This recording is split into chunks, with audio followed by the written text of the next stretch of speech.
I've lived in this apartment for nearly 2 years now. It's small, a little drafty in the winter, but it's home. My own little space above the noisy corner cafe.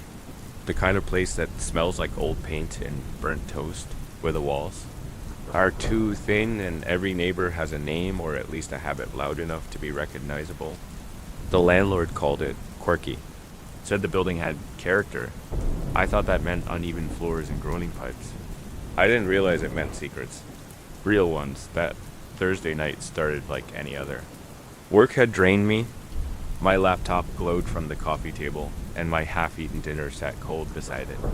A sudden burst of energy pushed me into cleaning mode. I needed a change. I wanted to rearrange the space, move the couch, rotate the rug, maybe even shift.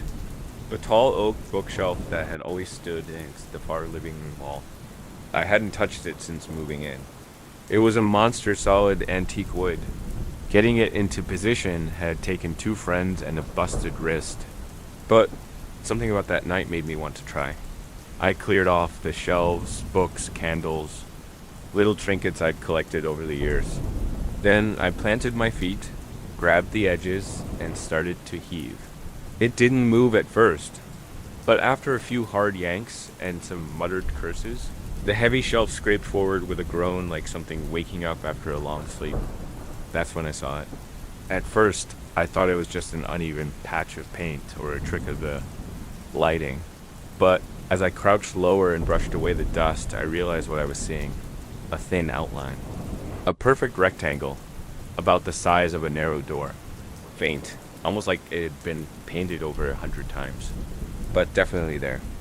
My breath hitched. There was no mention of a door in the floor plan. I would have remembered.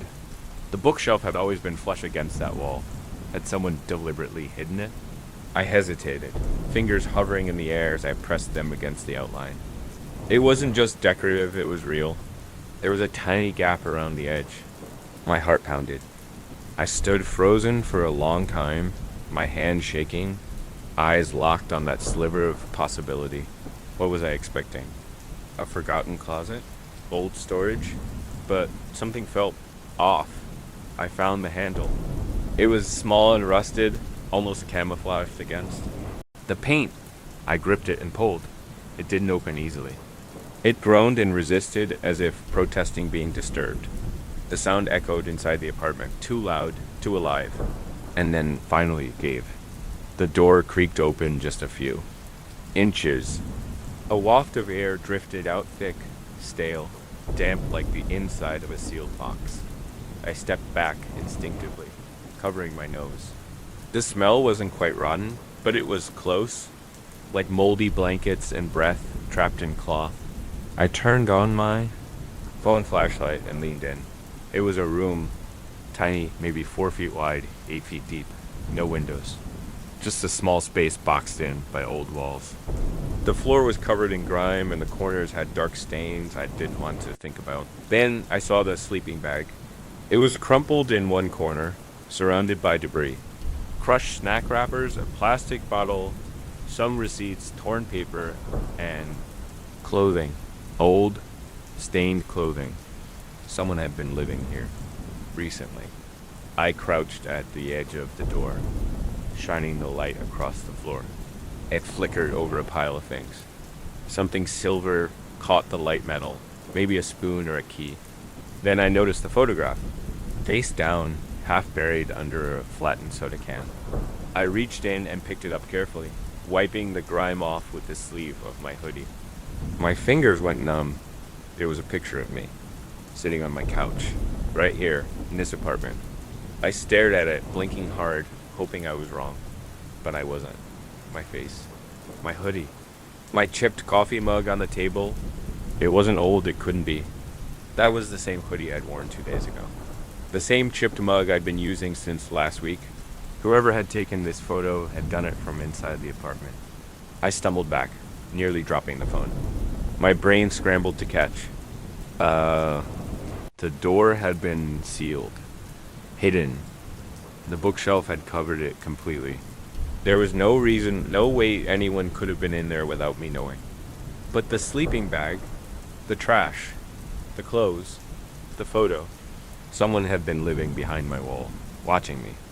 I dropped the photograph and slammed the hidden door shut, pressing my full weight against it, as if it might burst open. My hands were slick with sweat. I shoved the bookshelf back into place, the scraping sound now shrill and panic-inducing. Then I began stacking things in front of it, books, a chair, anything with weight. I backed away, gasping, eyes locked on the bookshelf. It looked solid again, like nothing had changed, like the secret behind it had always been buried. But I knew better now. Something was back there, and I had no idea where it had gone. I didn't sleep that night. I stayed on the couch, phone clutched in my hand like a weapon, eyes fixed on the bookshelf.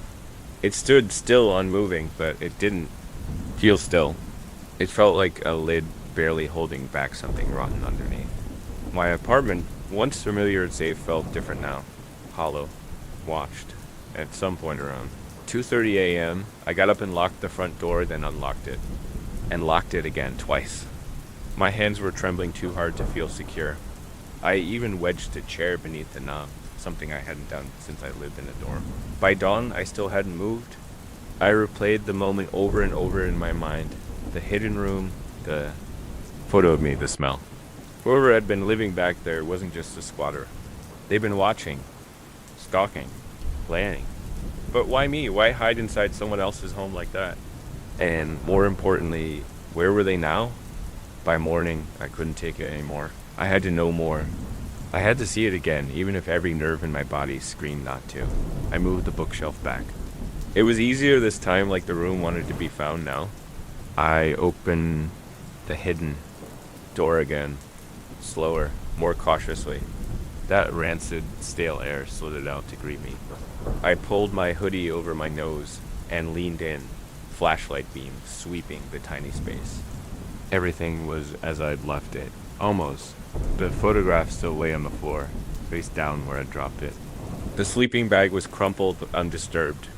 Trash was scattered around like before wrappers, food crumbs, bits of lint covered, candy, and then I saw it, the notebook. It hadn't been there the night before. I was certain of that.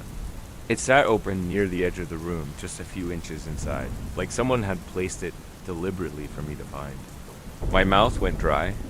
I knelt slowly, reaching in with 2 fingers to drag it closer without fully entering the space.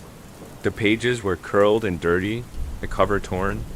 My fingers tingled as I flipped it open. The handwriting was wild, erratic, slanted and rushed, like someone had written it in the dark. The first page read, "I think she knows." My stomach turned. I kept reading. She always leaves the lights on in the kitchen. Wasteful.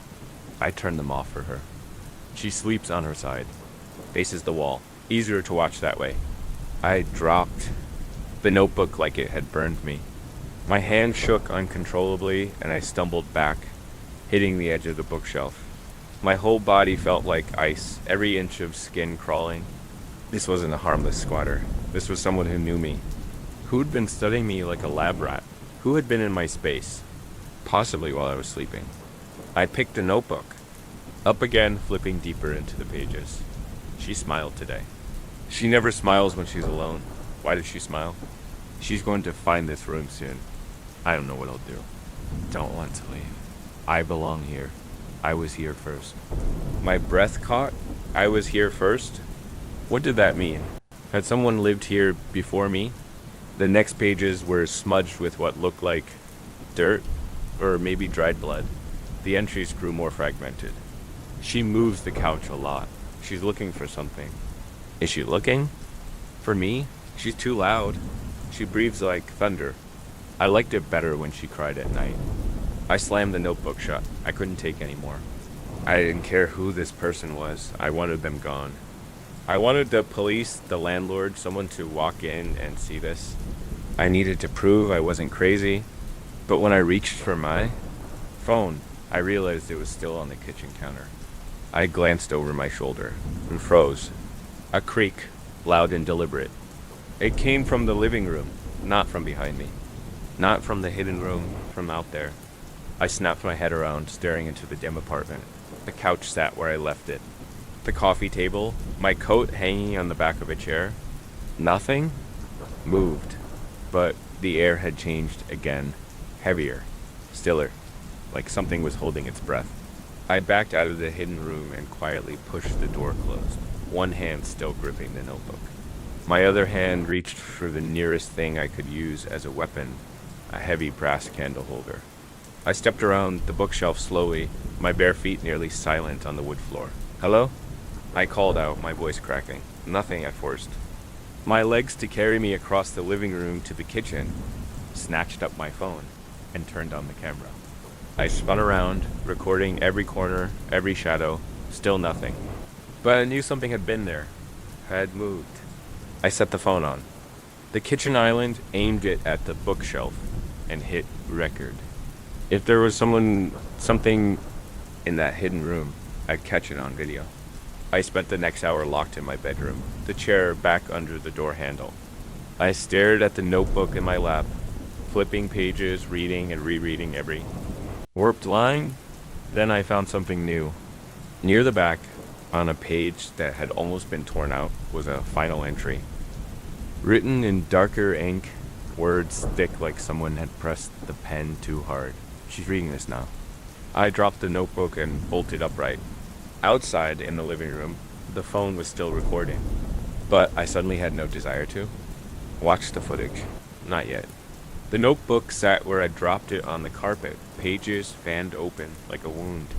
I stared at it from the bed, knees pulled to my chest, the early morning light bleeding through the curtains. The shadows in the room felt heavier than they should have, as if they were leaning in, listening. My phone buzzed once on the nightstand. A notification, recording complete. 4 hours, 36 minutes. The video. I didn't want to watch it. Every part of me screamed, "Don't look." But curiosity is like rot. It starts smalled out, unease, but then it spreads until it eats everything. So I picked up the phone with trembling hands and tapped into the footage. The screen showed my living room. The bookshelf sat motionless, centered in frame. For a while, nothing happened. Just the faint hum of the fridge and the occasional creak of the building settling. I fast-forwarded. Midnight, 1:15. Still nothing. Then, at 2:14 a.m., the bookshelf shifted. I slammed pause. My heart raced so fast. I thought I might faint. I tapped rewind and hit play at regular speed. The movement was subtle, just a slow jerk forward, like someone pushing against the hidden door from inside, and it stopped. For a long minute, nothing, then a hand. It emerged slowly from the thin crack between the shelf and wall. Pale, skeletal fingers gripped the edge of the bookshelf. The knuckles were wrong swollen, warped, like they'd been broken and healed the wrong way. The nails were long, yellowed, cracked. The hand tugged. The door opened. And something stepped out. I don't even know how to describe it. The figure was tall and impossibly thin, like it had starved of light and space for years. Its spine was twisted at an unnatural angle, forcing it to move in sharp, stuttering motions. Greasy hair hung in front of its face, soaked and stringy like wet curtains. And then it looked up. I paused the video. For a long time, I didn't breathe. The room was silent around me, but the image on the screen screamed. Because it was looking directly into the camera, I tapped play. The figure tilted its head slowly, like a bird studying something it didn't understand. Its shoulders rolled with every labored breath. Then, in movement so quick it made me flinch, it stepped forward. One foot, then another. Jerky, insect-like. Its face emerged from beneath the hair. Eyes no holes. Deep, black voids. No light reflected in them. The skin was tight, like it had been stretched too thin across the bone. And then it smiled. The corners of its mouth tore wider than they should have. A grin full of small, sharp teeth. Too many, too crooked. Some looked broken. Others were missing entirely. And then its lips moved. I turned the volume up as high. As it would go, holding the phone to my ear. "I see you," it whispered. The screen went black. Not like the video ended, just like something had killed the feed. A glitch. A void swallowing everything. I dropped the phone like it was burning hot. It landed face down, the screen still playing nothing. I was shaking. Not just from fear, but from the undeniable fact of it. This wasn't a dream. This wasn't a trick of the light or a strange noise in the night. I had seen it, and it had seen me too. I crept back into the living room like someone approaching a coffin. The bookshelf stood there, unmoved. No sign of life. No hint that something had ever emerged from behind it, but it had. I knew better now. I didn't dare move it again. I just stood there for a long time, staring at the floor in front of it. No footprints, no marks. It was like it had never happened, but I knew what I'd seen. That evening, I tried to make a report. I called the landlord first. I think someone's been living behind one of the walls in my unit, I said. There's a hidden room behind the bookshelf. He sighed. There's no hidden rooms in that apartment, miss. It's a standard layout. If someone's broken in, call the police. Have you had complaints before? Anyone else hear things? Anything strange? Another sigh. Look, that building's old. Makes noises. Pipes bang, wood creaks. That's just how it is. You want to file a maintenance request. Fine. But we're not remodeling your walls.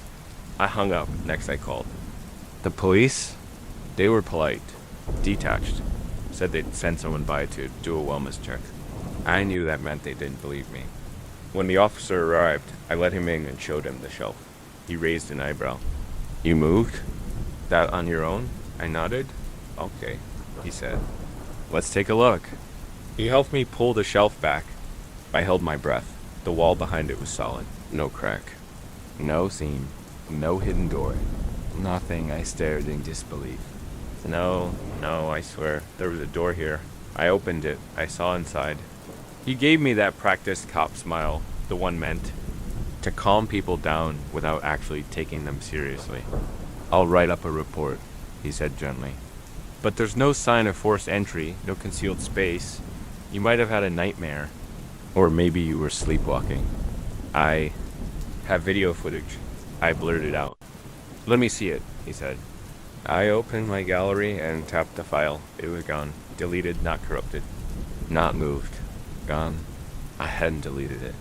I know I hadn't. The officer left after a few more minutes. No hidden room, no intruder. Number, proof. But that night, as I sat curled up on the couch, watching the bookshelf with bloodshot eyes, something occurred to me. If it had deleted the video, it had touched my phone. Which meant it had been here. Again, the rest of the night passed in a blur of pacing and paranoia. Every creak of the wood floor, every gust of wind outside the windows set my nerves on edge. I didn't sleep. Couldn't. I sat with my back against the hallway wall, kitchen knife in one hand, flashlight in the other, watching the bookshelf like it might breathe. By morning, the adrenaline had dried into something brittle and cracked. My eyes felt hollow. I must have looked like a ghost when I entered the building manager's office. Mrs. Cantor barely glanced up from her crossword. You look awful, she said flatly. Another mouse in the walls? I need to see the blueprints, I said. Her eyes narrowed over her glasses. You what now? For this building.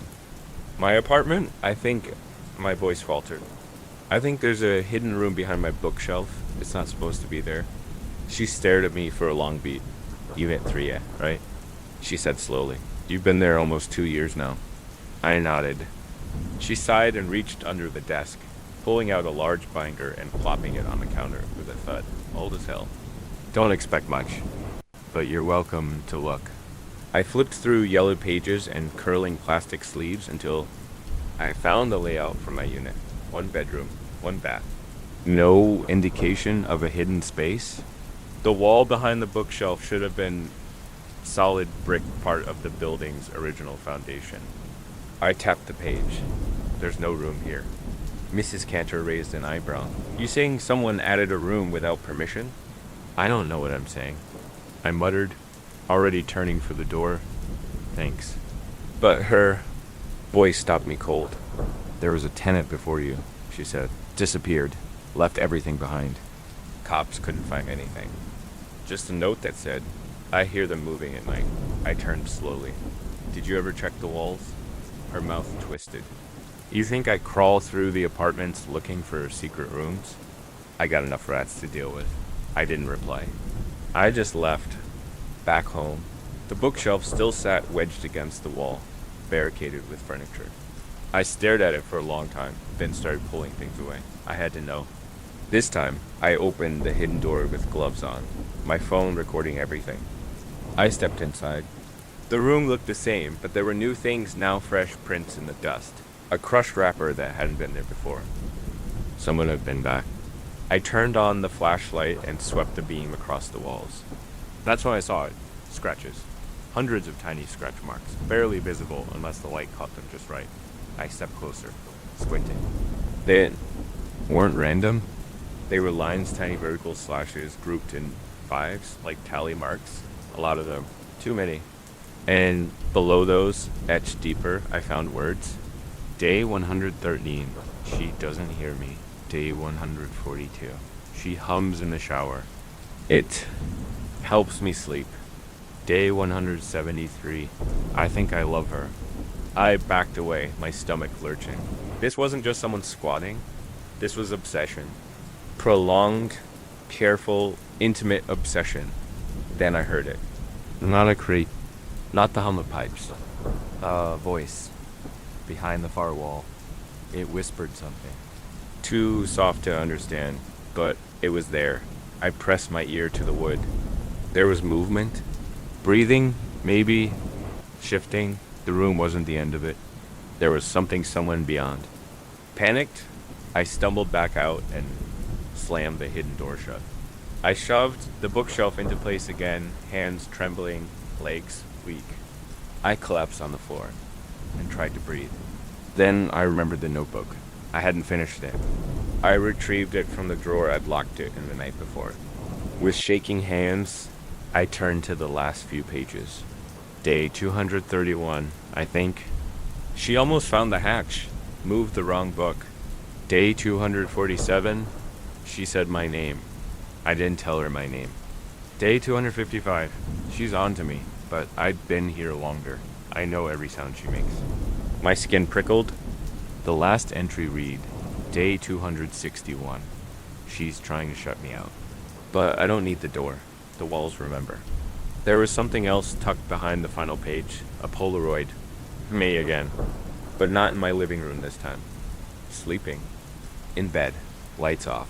Curtains closed. From the angle of the shot, it had been taken from inside the room. From the corner by the dresser, inside my bedroom. I tore the apartment apart after that. Closets, vents, crawl spaces. I knocked on every wall, flipped every rug, emptied every drawer. I screamed into the empty rooms. Where are you? Number.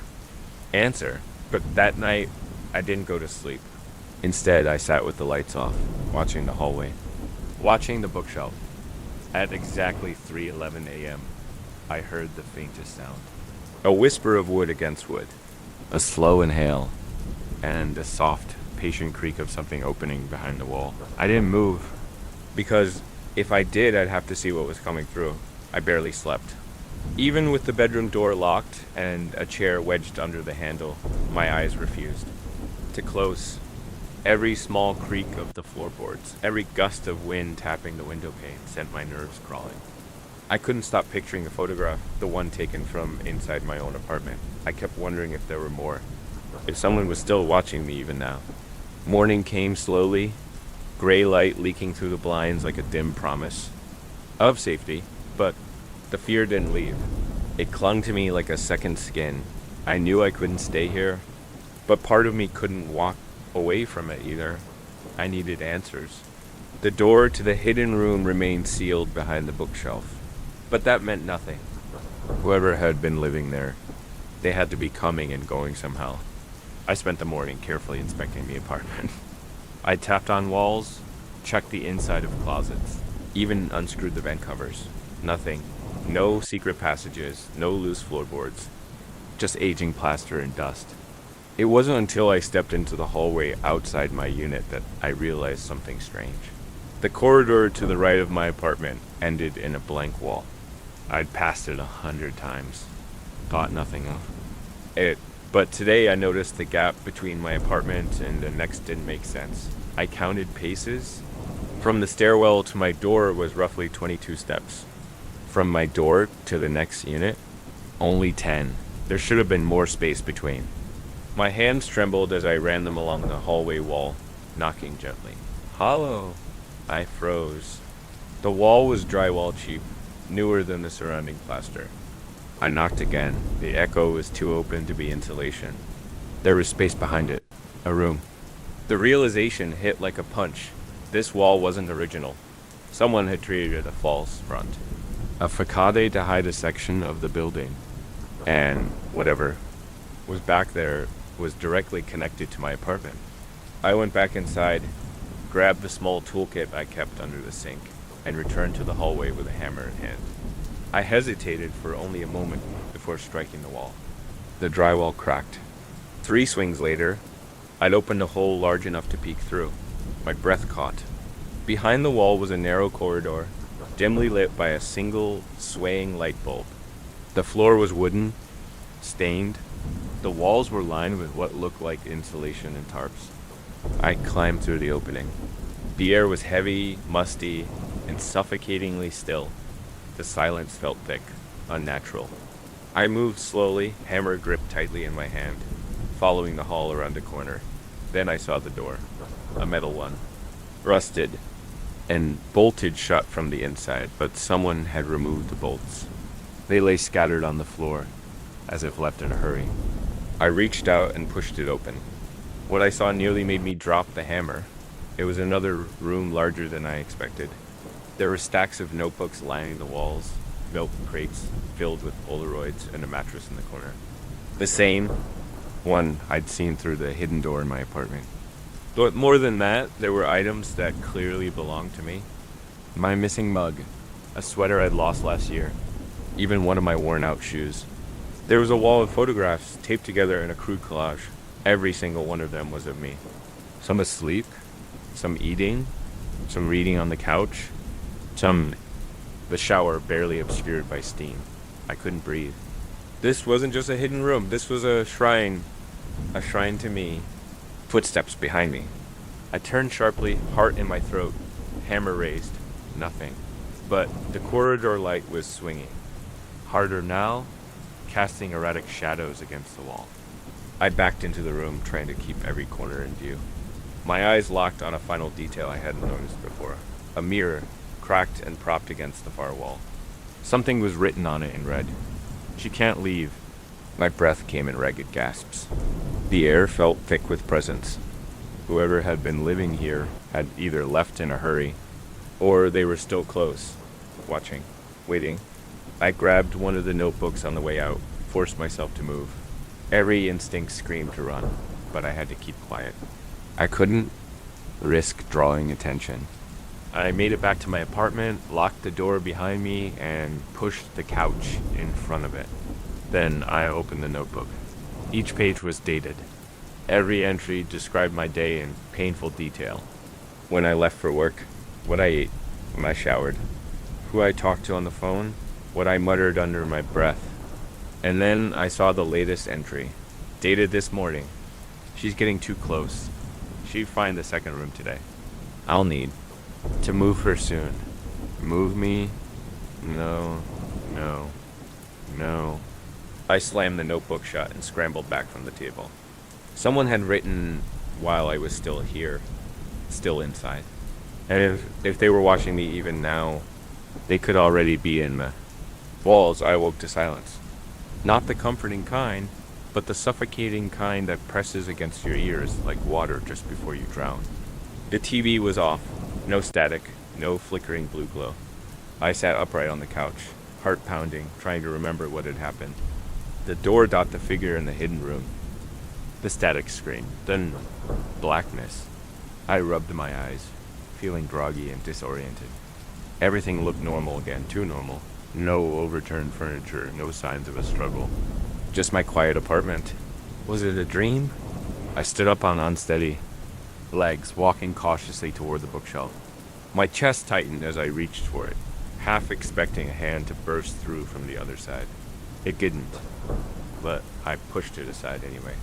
The hidden door was still there, closed this time, but humming softly. Not a mechanical hum, but something deeper. A vibration in the bones, a pulsing that made the back of my teeth ache. I didn't want to open it, but I had to. This time, the door creaked slower than before, like it didn't want to let me in. The room looked different, larger. It was impossible, but I swear it stretched farther back than it ever had before. Shadows spilled across the floor, like ink, dancing in the edges of my vision. The sleeping bag and trash were gone. So it was the journal. Only one thing remained. A single chair in the center of the room. Facing it was a mirror. Not an ordinary mirror. It was oval, framed in black wood carved with symbols I didn't recognize. It looked old, impossibly old, and yet spotless. And in the reflection, I saw myself, but not exactly. My reflection didn't move when I did. It just sat there, expression blank, staring forward. And behind her, in the mirror's reflection of the room, I saw dozens of bookshelves, more than I owned. The whole wall of them, floor to ceiling, and the backs of them were open, as if someone or something lived behind each one. I stepped back, breath catching in my throat. The air grew colder, heavier. My reflection finally moved, but it didn't match me. She raised her hand, slow and stiff, like a puppet being controlled by invisible strings. Her mouth opened wide, wider, far too wide. No sound came out, but her eyes bulged in silent agony, and her jaw kept opening, cracking, unnaturally. Blood began to seep from the corners of her lips. I stumbled out of the room, slamming the hidden door shut. This time, I didn't just block it. I nailed it shut. Every board I could find, every screw I had. I called a friend to bring me cement mix. I sealed the damn thing up. For a while, things were quiet. I moved the bookshelf back and never touched it again. I refused to stay up late. Refused to sit with the lights off. I threw out the TV. I started sleeping with earplugs. Weeks passed. I tried to forget until yesterday. I came home from work and found the bookshelf moved 6 inches out from the wall. Not much. Just enough to show me the outline of the door again. It was no longer nailed shut. There were deep scratches on the wood on the outside, as if something had clawed its way out. And on the floor, resting perfectly centered in the space I'd sealed, was a new photograph. A picture of me. Asleep. On the couch. Last night's clothes. Last night's position. And behind me, barely visible in the shadows, a shape in the mirror, watching. Smiling.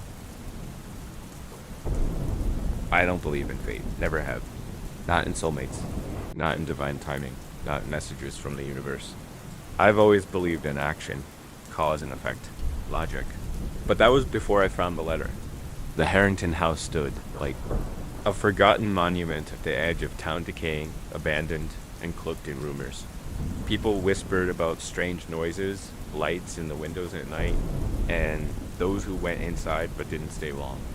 I'd heard all the stories, of course. Everyone had.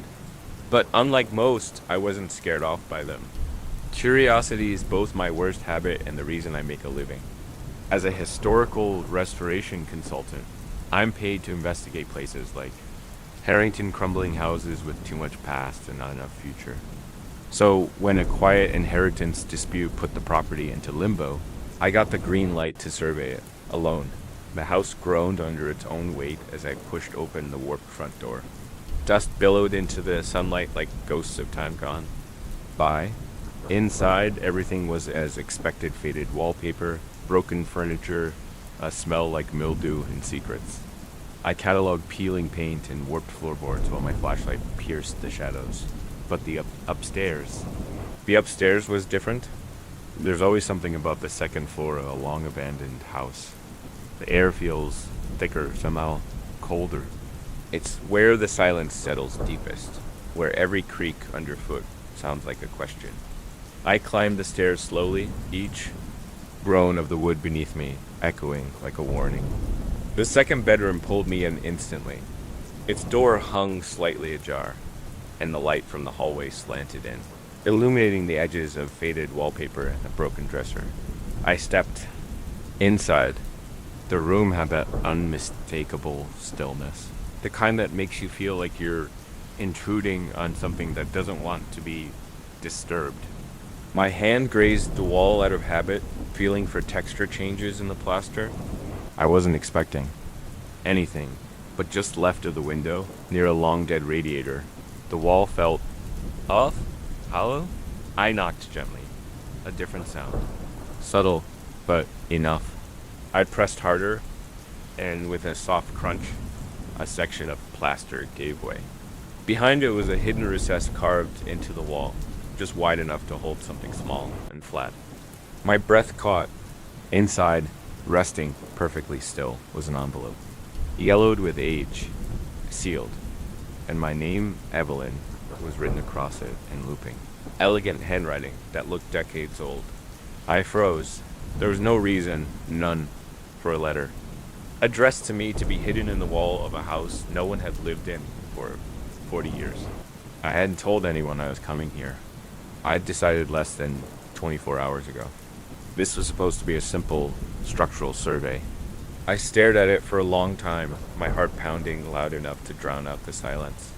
Eventually, against every rational instinct I had, I picked it up. The paper crackled faintly as I broke the seal. It was a single sheet, folded once. The ink was faded, but the handwriting remained crisp and careful. Someone had written this with precision, with purpose. I unfolded the letter and read the first line. I knew you'd come, Evelyn. Goosebumps erupted across my arms. My vision tunneled for a second, and I staggered back, hitting the edge of the broken dresser behind me. The letter fluttered slightly in my hand, almost like it was breathing. How? How could someone have written this? I tried to think logically, maybe. It wasn't addressed to me. Maybe it was to another Evelyn, someone from the past. But that didn't make sense. The name wasn't just on the letter, it was on the envelope. There was no date, but everything about it felt intentional, waiting. I looked around the room, half expecting someone or something to be watching, but I was alone. I forced myself to read on. You're exactly as I imagined. The words crawled up my spine like ice water. I could barely breathe. The letter continued, a little longer now, with the kind of familiarity that made my skin prickle. You've always been curious. It's why you're here now, isn't it? You can't resist the pull of the unknown. I stood frozen in place, my breath short, the room around me spinning slightly. I felt seen deeply, uncomfortably seen. Whoever wrote this knew me. Not just my name. My instincts, my impulses, my flaws. That kind of knowing is impossible, unless... I folded the letter slowly and slid it back into the envelope. My hand hovered over the hidden compartment again, hoping to find some clue. But there was nothing else inside. Just a faint scent of age, of old paper, of something that had waited too long. Part of me wanted to seal the wall back up, to pretend I never found anything. I could walk away, leave the envelope here, tell no one. But I couldn't. I tucked the letter into my bag and stood there a moment longer. The room felt different now, heavier, almost like it was watching me. And then, for some reason I still can't explain, I started searching the walls again. I didn't know what I was looking for. I just knew I hadn't found it yet. I didn't sleep that night. The letter sat on my nightstand, folded exactly as I'd found it, whispering possibilities every time I looked its way. Who was this stranger? How? Did they know my name? Not just my name, but my habits, my thoughts, my precise movements? By morning, I had read it 5 times. The handwriting felt eerily familiar. Not quite mine, but close enough to stir something uncomfortable in the pit of my stomach, like deja vu wearing the wrong face. I made coffee, sat on the porch, and watched the fog roll down from the hills. This place, the cabin, had belonged to my late uncle, but I hadn't visited in over a decade. It was more isolated than I remembered. No neighbors for miles, no cell reception, no internet. Which meant whoever left the letter hadn't just walked up and slipped it in on a whim. They'd planned this. That thought chilled me more than morning air. Around noon, I finally decided to explore the cabin. It still had that musty scent of old wood and forgotten time. Dust coated everything like a thin burial shroud. I started in the study. Bookshelves lined the walls, most sagging under the weight. Old encyclopedias, travel logs, and strange esoteric titles. On the desk was an old oil lamp, a stack of unopened mail, and a cracked leather journal. Curious, I opened the journal. Blank. Every single page was empty, until the very last one. There, in the same looping handwriting as the letter, was a single sentence. You'll know what to do when the second letter finds you. Second letter. I slammed the journal shut, heart pounding. My fingers were trembling. I tried to tell myself it was a prank, maybe someone trying to scare me or lure me into some weird viral mystery. But the air in the room had shifted. Something was watching. I turned toward the window. Just trees. Yet for a moment, I could swear I saw a figure standing beneath one of them, motionless, almost blending with the bark. I blinked, and it was gone. That evening, I lit a fire to chase away the creeping dread. The silence around me had teeth. Every pop of the firewood made me jump. The wind outside whispered against the glass, like it had a secret to tell. I didn't want to go to bed, but I also didn't want to leave the comfort of the fire, so I sat there staring into the flames. Until I heard it, a soft rustle, paper sliding against wood. My blood turned to ice. I rose slowly, the floorboards groaning beneath my feet, and followed the sound. It was coming from the back hallway, the one that led to the old storage closet. I hadn't opened that door yet. The knob was cold, the kind of cold that felt wrong, like it had been untouched for far too long. I opened it. At first it seemed empty, just dusty shelves and cobwebs. But there, tucked between two cracked boxes, was another envelope. No name, this time.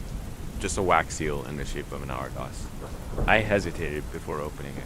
Something in me screamed not to. But my fingers moved on their own. Inside, a single sheet. Type this time. The truth is not buried. It waits. Keep going. The clock is watching. I looked around instinctively, as if expecting to see some camera or ticking device. Nothing. Just the silence. And a faint scraping sound from behind the far wall. I leaned in. Held my breath. Scrape. Pause. Scrape. Something or someone was behind the wall. I backed away, heart hammering, and slammed the closet shut. The scraping stopped. I didn't sleep again that night. I laid in bed, the new letter beside me, the first one still folded beneath my pillow. I stared at the ceiling, waiting for anything to explain what was happening. At some point, I must have dozed off, because I dreamed. In the dream, I was standing in the forest behind the cabin. The trees were taller than they should have been, twisted and pulsing slightly, like they were breathing. I held the letter in one hand. The ink bled off the page like black veins. Ahead of me stood a person. I couldn't see their face. It was blurred, like a photograph taken mid-motion, but they raised one arm and pointed behind me. I had turned around. There was a door in the middle of the woods, old, wooden, freestanding. Its surface was covered in carvings, runes, maybe, or just symbols I couldn't read. When I turned back to ask the figure what it meant, they were gone. But a voice whispered in my ear, "You've always been here?" I woke up gasping, drenched in sweat. The fire had burned out, and in the ashes, neatly placed on the cold stone, was a third letter. This one had no envelope, no seal, just a single phrase, written in large red ink across the page. You have 3 days. The next morning I awoke with a headache and a sour taste of anxiety still on my tongue. I didn't remember falling asleep. My last memory was sitting at the kitchen table, reading the stranger's final line over and over again. You'll understand everything once you find the second letter. But where? I tore through the house like a storm. I checked under floorboards, behind loose bricks in the fireplace, every drawer, every book, but nothing. No second letter. Eventually, frustrated and breathless, I slumped into the worn armchair in the study. The ticking of the grandfather clock filled the room, a slow, rhythmic metronome of dread. The house felt different now. It wasn't just that I was alone or that the furniture creaked in a way I hadn't noticed before. It was something else, something subtle and oppressive, like I was being watched. Like every corner of this house remembered something I didn't. The wind picked up outside. Trees groaned. Something knocked faintly on the window. I forced myself up, trying to shake the chill crawling down my spine. I went back to the attic. The smell hit me harder this time. Musty, old, but now with a strange undercurrent of something sweet, almost rotting. I flicked on the attic light and stepped back toward the trunk where I'd found the first letter. Nothing new inside it. But something had shifted. The pile of old coats in the far corner was different, bulkier, heavier. I stepped toward them and noticed a small metal latch, barely visible beneath the fabric. It was a hatch, a hidden panel in the floor. My heart hammered in my chest as I knelt down and brushed everything aside. The latch was rusted but intact. I gave it a hard tug, and with a sharp creak, the wooden panel lifted. A narrow crawl space revealed itself, no more than a couple of feet deep.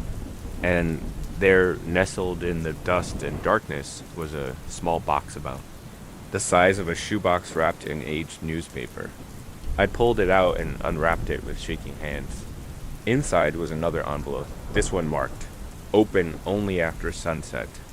My instincts screamed not to listen, but my curiosity was louder that I waited. The sun dipped slowly behind the horizon, painting the sky in bruised shades of purple and orange. I sat in the living room, envelope in hand, eyes fixed on the window, as daylight faded into dusk.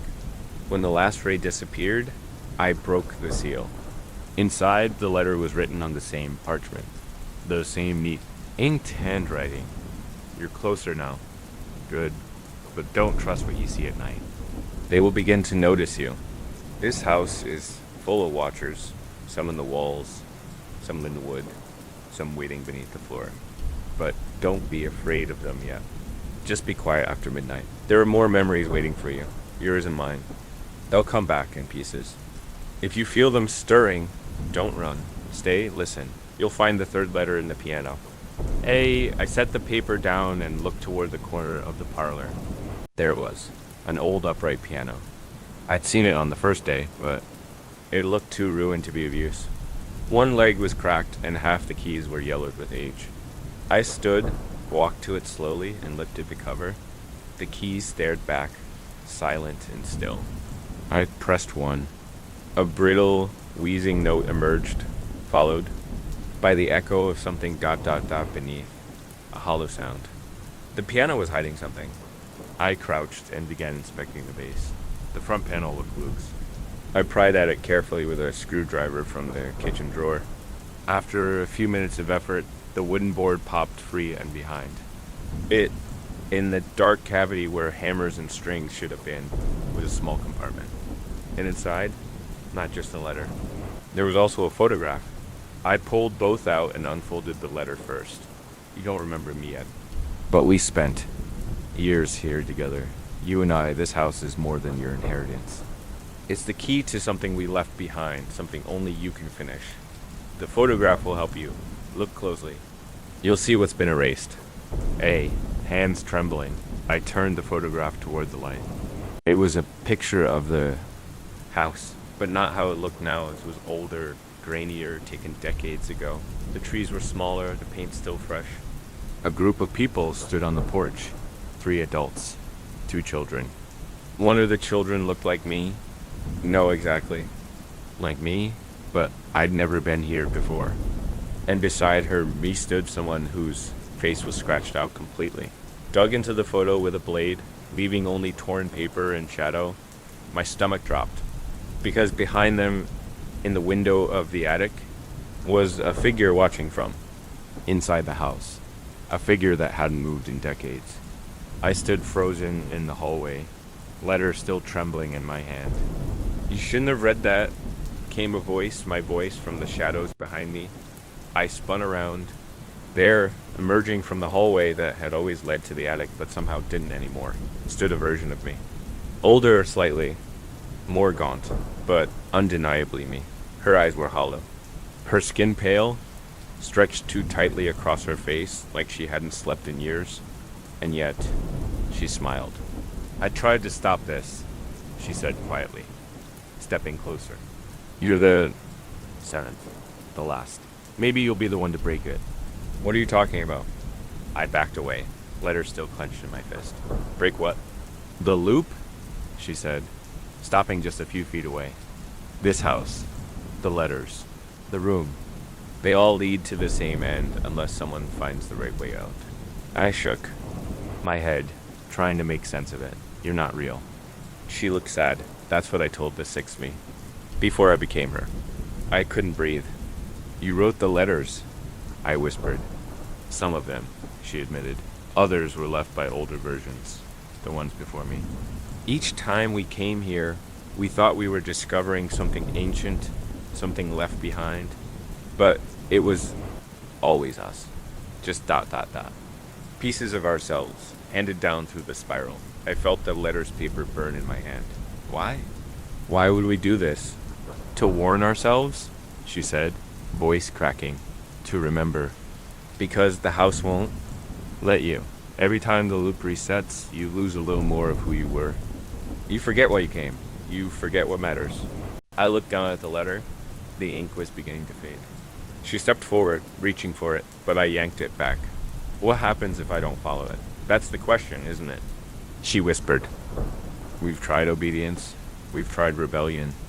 But maybe the real answer is memory. The house groaned around us. The air pulsed, vibrating with something ancient and cruel. The light flickered. She was gone. Only her echo remained. Don't forget who you are. I turned, ran into the study, and yanked the trapdoor open again. The ladder was still there, descending into the impossible, and something was calling me. But this time, I didn't go down. I burned the letter. I watched it curl in on itself in the fireplace, ink bleeding, paper charring until only ash remained. Then I grabbed the oldest journal, the one I'd found first, the one addressed to me, and started writing. I filled its pages with everything, my name, my age, my memories, my regrets. The way the floorboards creaked at 2:17 a.m., the way the mirror in the hall never reflected me, quite right. The voice that whispered from the vent. The stranger's face that matched my own. I wrote it all. Then I buried the journal in the garden under the yew tree. And I left. I walked out the front door without looking back, into the rising sun. The key I'd found in the attic. I threw it into the lake. I deleted the address from my phone. I told no one where I had gone.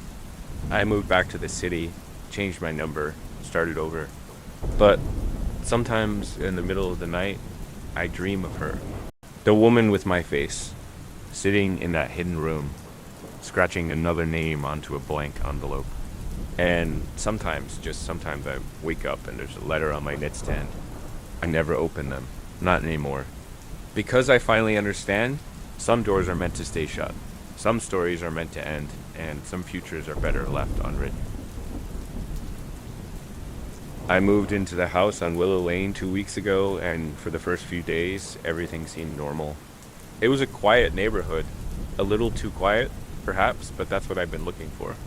After years of apartment living, noisy neighbors, and sleepless nights, I wanted somewhere still. The house was old 1920s colonial style with creaky floorboards and a basement that smelled like damp stone. But it had charm. More importantly, it was cheap. There were a few red flags. The realtor avoided eye contact when I signed the papers. A neighbor across the street gave me a look that was almost pitying, but I brushed it off. People always have stories about old houses. It didn't mean anything. I didn't notice the voice until night 4. I was in the kitchen, unpacking boxes. The fridge was humming softly, and the wind was blowing lightly through the trees outside. That's when I heard it faint, high-pitched, and unmistakably a child's voice. Hello? I froze, holding a mug halfway to the cabinet. Can you hear me? It was soft, as if it were coming through the walls or the vents.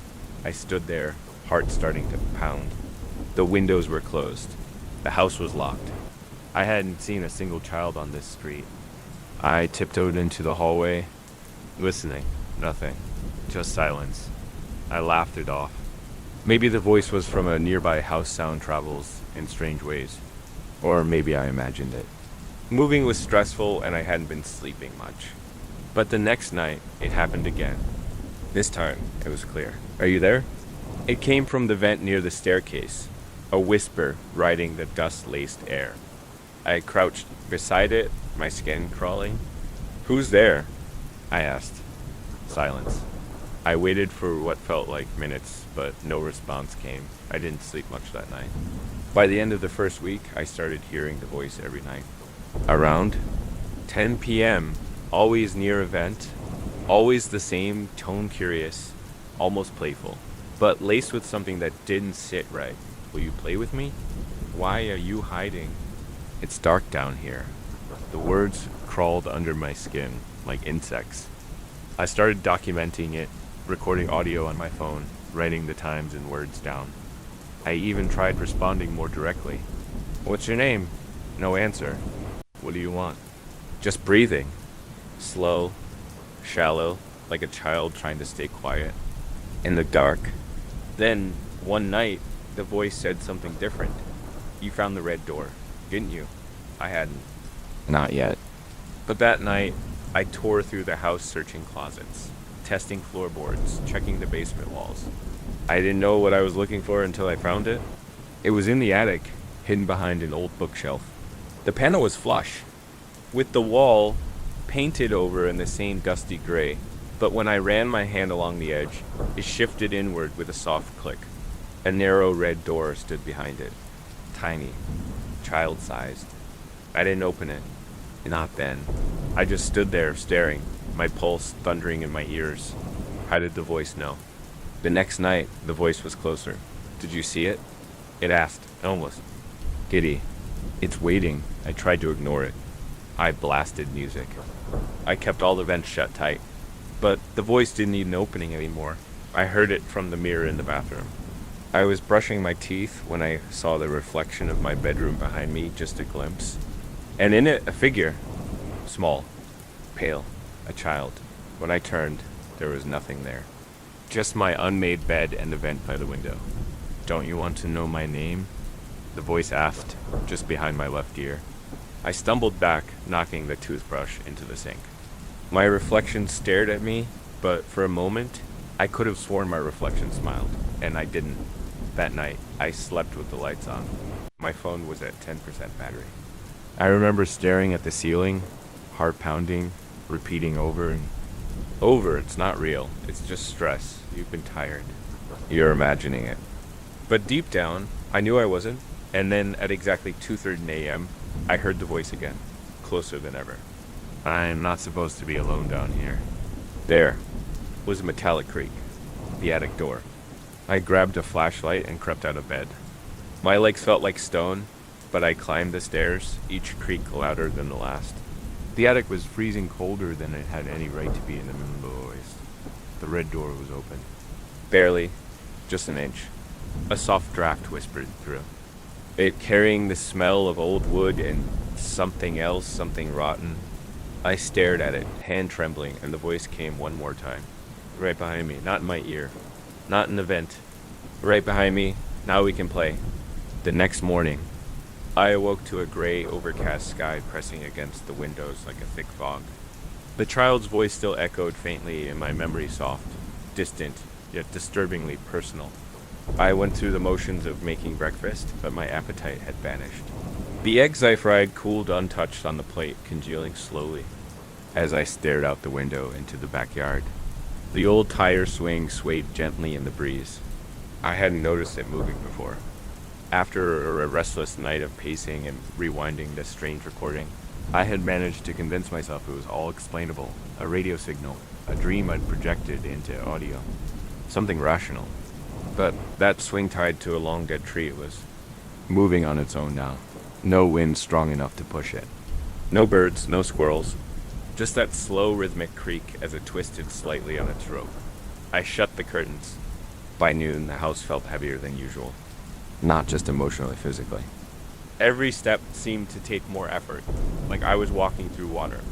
There was a tension in the air, like static before a storm. I tried working from home, my laptop balanced on the kitchen counter, but the cursor kept freezing windows, closed on their own, and at one point, the entire screen turned black for a moment.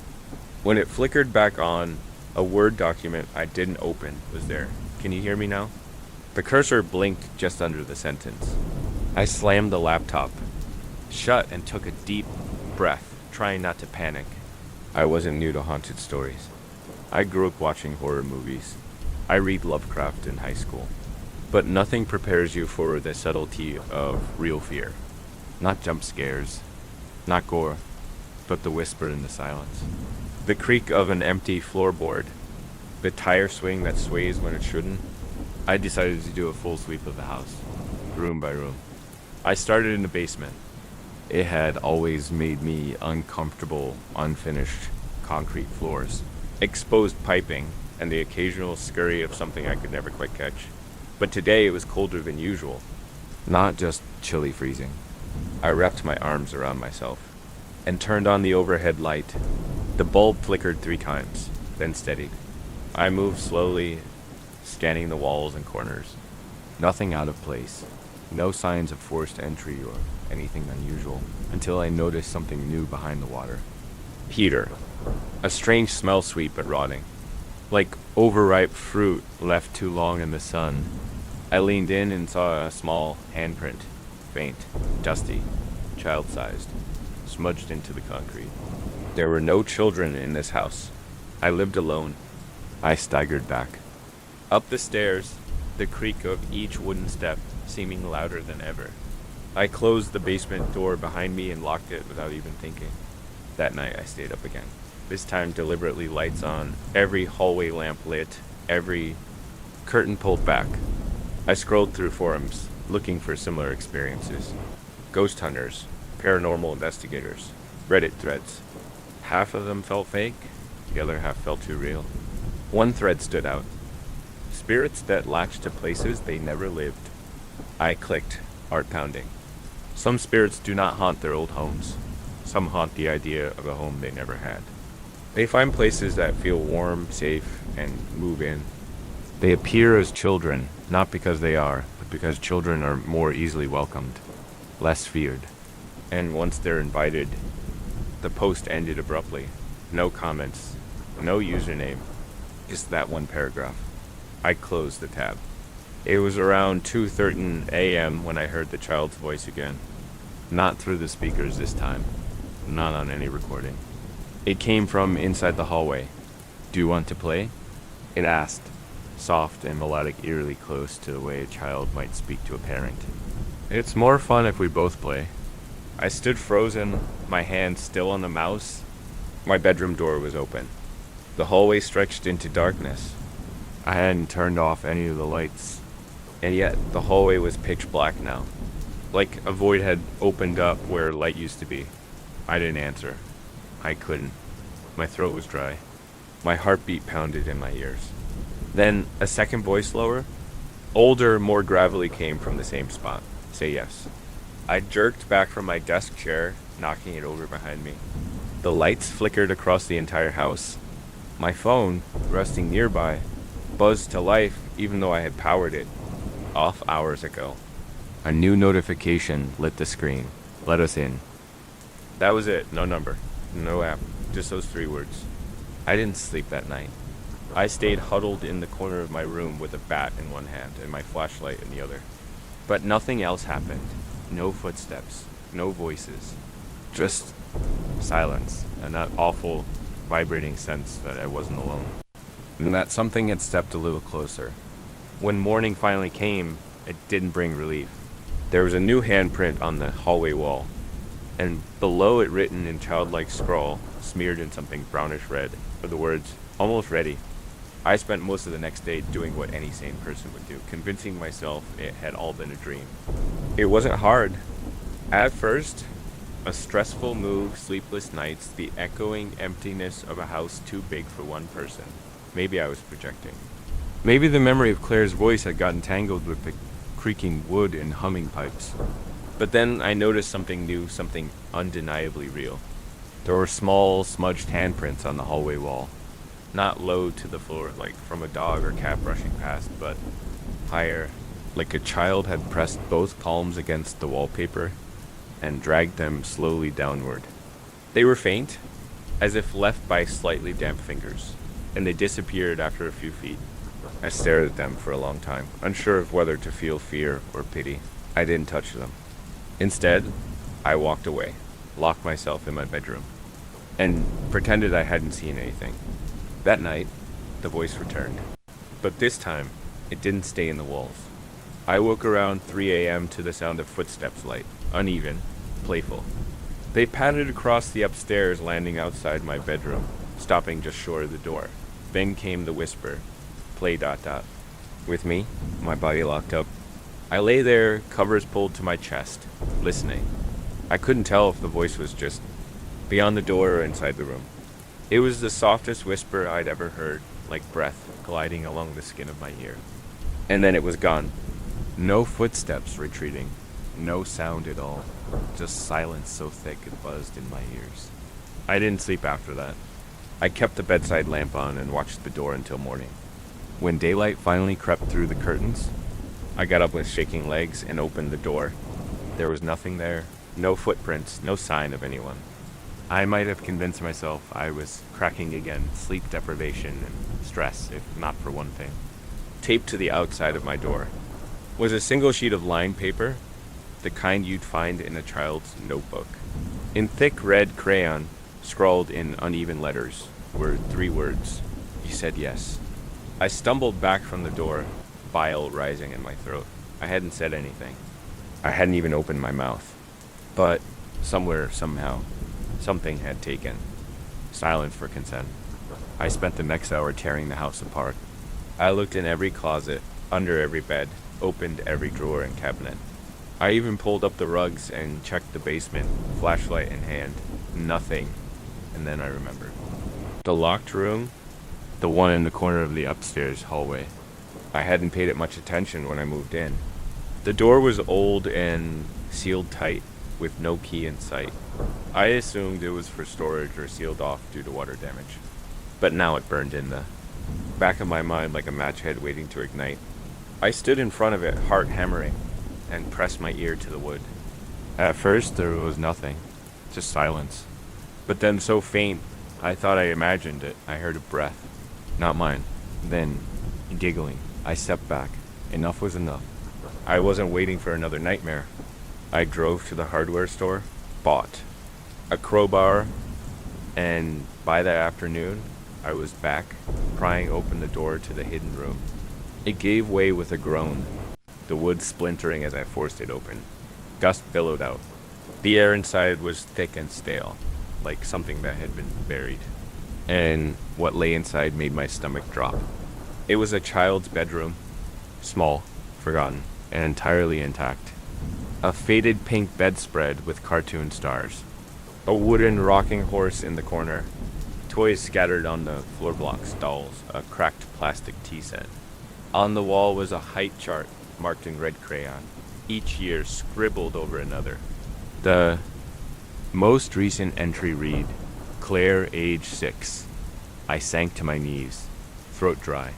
It wasn't just a name, it was the name. The one from the whisper, the one from the voice, she had been real. And this room had been sealed off like a tomb. I stood up, barely breathing, and moved toward the dresser. The top drawer stuck slightly, but opened with a tug. Inside were drawings. Childish scribbles, stick figures holding hands. One of a small girl in a red dress, and a taller figure, maybe a mother, maybe not. One drawing was of the house itself, complete with big windows and a tall tree out front. And then I found the final picture, drawn in darker, more frantic lines. It showed the girl again, but she was inside the walls. Her stick arms reached out through what looked like broken boards, and her mouth was wide open, screaming. Behind her, watching silently, was a shadow with no face. The air turned cold. Suddenly, the rocking horse began to creak. Back and forth, back and forth. I dropped the picture and spun around, heart in my throat. The horse moved, slowly, rhythmically as if someone invisible was sitting on it. Then the voice came again, clearer this time, closer. I'm not alone. In here, the panel in the hallway clicked into place like a perfectly cut puzzle piece. My hand trembled as I pulled it open, revealing a narrow passage coated in dust and spider webs, the air stale and oppressive. A chill rolled over my skin like a breath from something ancient. I hesitated for only a second before ducking inside, flashlight trembling in my grip. The passage was barely wide enough to crawl through, the wood groaning softly beneath my weight. I counted every breath, every heartbeat, as I moved forward. The child's voice echoed again, soft, urgent. Don't. Leave me here. It came from the end of the tunnel. When I emerged, I found myself in a small, square room tucked between the walls. It had no windows, and the floor was layered in dust so thick it muffled the sound of my steps. My flashlight beam caught on something in the far corner, a wooden toy chest, old and ornate, carved with whimsical designs of animals and stars. It looked out of place, almost untouched by time. I approached it slowly. The latch creaked as I lifted the lid. Inside, beneath a layer of yellowed blankets, were toys, wooden blocks, a ragged teddy bear, a spinning top, and at the bottom something far more disturbing, a small, cracked porcelain doll with one missing eye and a mouth sewn shut with red thread. I felt nauseous. Beneath the doll was a folded piece of paper. I opened it with shaking fingers. The handwriting was childlike, scrawled and uneven. Daddy says I can't leave until I'm quiet forever. But I don't want to be quiet. I want to play. Will you play with me? I staggered back, heart hammering. The air in the room shifted, thicker, heavier. My flashlight flickered once, then again. Play with me, play with me. The voice was everywhere now, echoing inside my skull. I turned to leave, but the tunnel was gone. The entrance I crawled through had vanished, replaced by a seamless wall. I screamed, pounding on the boards, desperate. No sound escaped the room. No echo came back. Then the doll's head turned. I hadn't touched it. It moved on its own, slowly with a faint creak. Its single eye fixed on me, and I could swear its sewn mouth twitched, like it wanted to open but couldn't. I backed away until my spine hit the opposite wall. Tap, tap, tap, from behind the wall. From inside it. A new voice, deeper, male. She said you'd come. The boards behind the toy chest began to rattle. I darted toward the farthest corner of the room and dropped to the floor, pressing myself flat. My phone was still in my pocket. I'd forgotten it was there. With shaky hands, I turned on the flashlight app and scanned the walls for seams, cracks, anything, nothing. Just as I began to truly panic, the rattling stopped. Silence fell over the room like a thick blanket, and the child's voice whispered, once more, right beside my ear. If you don't help me, he'll make you stay too. I turned, but no one was there. And then, without warning, the wall behind the toy chest split open with a groan and folded inward. A new passage revealed. Itself, this one taller, carved in rough stone, sloping downward into what looked like a cellar or crypt. Every instinct screamed at me to run. But there was nowhere else to go. I stepped into the passage, dragging my flashlight beam along the cold stone. The air grew colder, damper, and the floor beneath my feet slickened with moisture. After several minutes, the passage opened into another room larger, circular, and impossibly deep beneath the house. And there, against the back wall, was a door. It was small, barely 5 feet high, with a rusted handle and a painted design that matched the toy chest upstairs. Above it, etched into the stone in crooked letters, was a phrase, playroom.